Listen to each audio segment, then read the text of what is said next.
Hari ini saya akan jelaskan cara membuat croissant di rumah, tips dan trik pemilihan bahan, serta penjelasan detail teknik pembuatannya.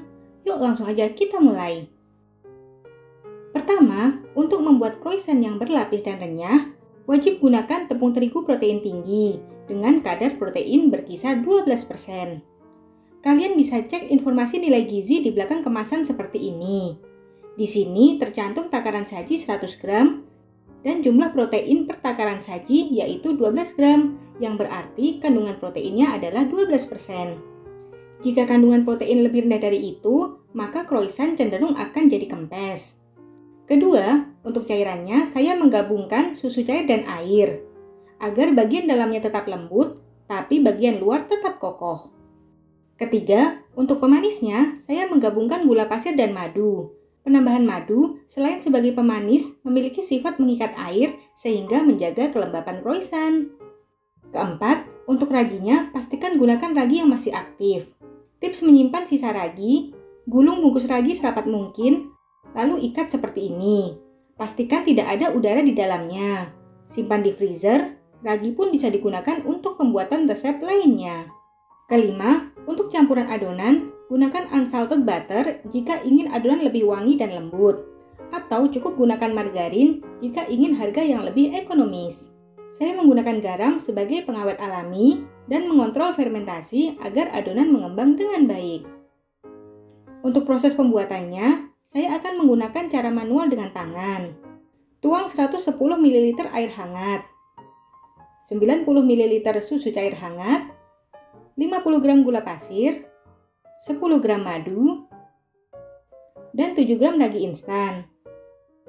Aduk sampai tercampur, lalu diamkan selama 5 menit.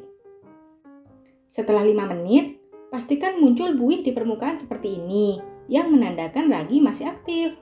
Selanjutnya, tambahkan 350 gram tepung terigu protein tinggi dan 7 gram garam. Aduk sampai cairan meresap seluruhnya. Tutup lalu istirahatkan selama 15 menit. Setelah 15 menit, pindahkan adonan ke baking mat. Tambahkan 35 gram unsalted butter. Kemudian uleni adonan agar butter menyatu dengan adonan seluruhnya. Awalnya adonan akan terlihat berantakan dan sangat lengket. Terus uleni adonan walaupun sedikit lengket. Jangan ditambahkan tepung. Uleni terus hingga perlahan adonan akan mulai menyatu.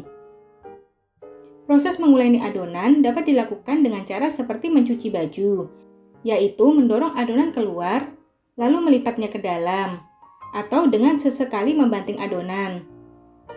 Waktu yang dibutuhkan untuk menguleni secara manual yaitu sekitar 15-20 menit. Setelah adonan kalis, bulatkan adonan. Tutup, lalu istirahatkan adonan selama 20 menit. Setelah 20 menit, kempiskan adonan. Lalu pipihkan adonan seperti ini. Bungkus adonan dengan plastik wrap, lalu simpan adonan di freezer selama minimal 2 jam. Kemudian pindahkan ke chiller dan simpan adonan selama minimal 4 jam atau semalaman. Proses penyimpanan di kulkas ini memperlambat kerja ragi sehingga adonan tidak mengembang berlebihan, tetapi adonan dapat menjadi lebih elastis. Sekarang saya akan menyiapkan untuk butter laminasinya.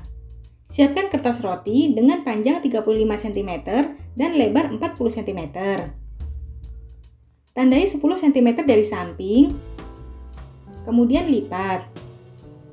Kemudian tandai lagi selebar 15 cm bagian sisi sebelahnya. Lalu lipat juga. Kemudian lipat kertas menjadi 2 seperti ini. Tandai dari atas selebar 5 cm. Kemudian lipat seperti ini. Maka akan terbentuk kotak persegi dengan ukuran 15 x 15 cm seperti ini. Buka lipatan kertas. Selanjutnya taruh 160 gram mentega pastry di bagian tengah seperti ini. Lipat kertas seperti ini. Kemudian tekan perlahan agar lebih pipih. Lalu lipat kertas untuk menyegel menteganya. Gilas mentega agar menjadi lebih tipis, dan hasilnya akan seperti ini. Jika kalian menggunakan mentega nabati, cukup taruh di suhu ruang. Namun jika kalian menggunakan mentega hewani, simpan di kulkas. Keluarkan adonan yang sudah disimpan semalaman. Biarkan dulu adonan di suhu ruang sekitar 10 menit. Taburi tepung di atas adonan. Secara perlahan, gilas adonan memanjang ke ukuran 30 x 15 cm. Rapikan agar berbentuk persegi panjang seperti ini. Adonan yang disimpan lama akan menjadi lebih elastis dan mudah digilas. Selanjutnya, taruh mentega pastry di bagian tengah adonan. Lipat sisi kanan dan kiri adonan ke tengah seperti ini. Kemudian segel adonan seperti ini. Perhatikan sisi di mana saya akan mulai menggilas adonan. Taburi tepung di bagian bawah dan permukaan adonan. Tekan masing-masing ujung adonan seperti ini, agar mentega tidak keluar dari adonan. Tekan-tekan adonan seperti ini. Secara perlahan gilas adonan. Gilas hingga panjangnya menjadi 45 cm.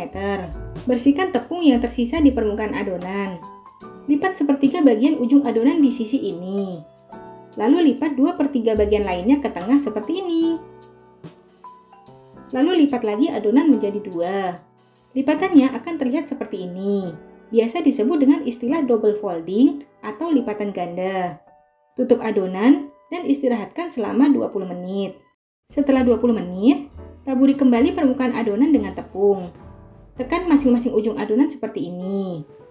Tekan adonan perlahan seperti ini. Kemudian gilas adonan perlahan seperti ini. Hal yang penting diperhatikan saat menggilas adalah pastikan adonan tidak kaku agar mudah digilas. Dan gilas adonannya perlahan-lahan agar lapisan adonan tidak robek. Gilas adonan ke ukuran 45 x 20 cm. Ambil sepertiga bagian sisi kanan, lalu lipat ke tengah seperti ini. Ambil sepertiga bagian sisi satunya, lalu lipat juga ke tengah seperti ini. Lipatan ini disebut juga lipatan tunggal atau single folding. Istirahatkan kembali adonan selama 15 menit. Setelah 15 menit, taburi kembali bagian bawah dan atas adonan dengan tepung seperti ini. Pastikan adonan lunak ketika ditekan seperti ini. Jika adonannya masih terasa keras atau kaku, istirahatkan kembali adonan. Perhatikan sisi di mana saya mulai menggilas adonan. Tekan masing-masing ujung adonan seperti ini. Lalu tekan-tekan adonan seperti ini. Kemudian gilas adonan perlahan. Gilas adonan hingga ketebalannya menjadi 0,5 cm.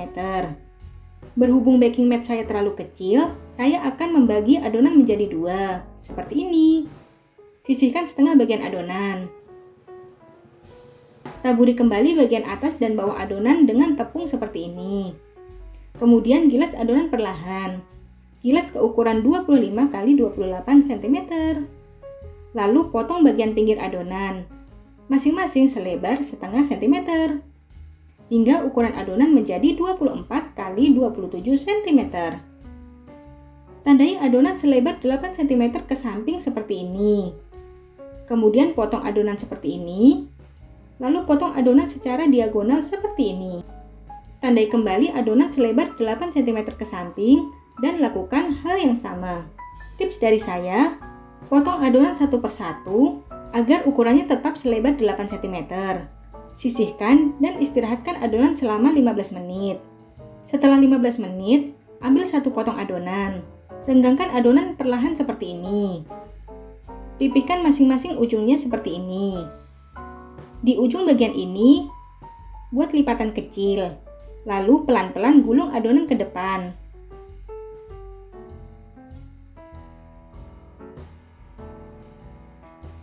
Perhatikan dengan seksama sekali lagi bagaimana cara saya menggulung adonan. Pastikan bagian ujung adonan ini berada di bagian bawah. Lalu tata di atas loyang yang sudah diberi alas kertas roti. Tutup adonan, lalu istirahatkan adonan selama 2-3 jam, hingga adonan mengembang 2 kali lipat. Sambil menunggu, mari buat untuk olesannya. Siapkan 2 butir kuning telur, tambahkan 2 sendok teh susu cair, dan 2 sendok teh madu. Aduk sampai tercampur rata. lalu sisihkan. Setelah adonan mengembang 2 kali lipat, panaskan terlebih dulu oven ke suhu 185 derajat Celcius. Kemudian oles permukaan adonan dengan olesan kuning telur. Oles pelan-pelan, cukup bagian permukaannya saja seperti ini. Lakukan ke semua adonan. Setelah oven panas, masukkan loyang ke dalam oven. Lalu oven adonan selama 20 menit hingga permukaannya berwarna coklat keemasan. Sesuaikan dengan oven kalian. Kalian bisa menurunkan suhu ke suhu 170 derajat Celcius setelah 15 menit pemanggangan. Setelah matang, diamkan dulu croissant hingga panasnya hilang, kurang lebih selama 10 menit. Croissant ini ringan banget, hasilnya berlapis-lapis dan sangat renyah di bagian luar. Nah, sekarang saya akan coba potong croissantnya. Kalian bisa lihat, lapisan dalamnya terbentuk rongga yang sempurna. Crispy di bagian luar dan tetap lembut di bagian dalam. Croissant ini sangat wangi. Enak banget dimakan gini aja selagi hangat ataupun diisi dengan krim favorit kalian. Butuh kesabaran untuk membuat croissant yang cantik dan berongga seperti ini. Teruslah berlatih, maka ini akan terasa mudah. Terima kasih telah menonton video ini. Sampai bertemu di video lainnya. Selamat memasak!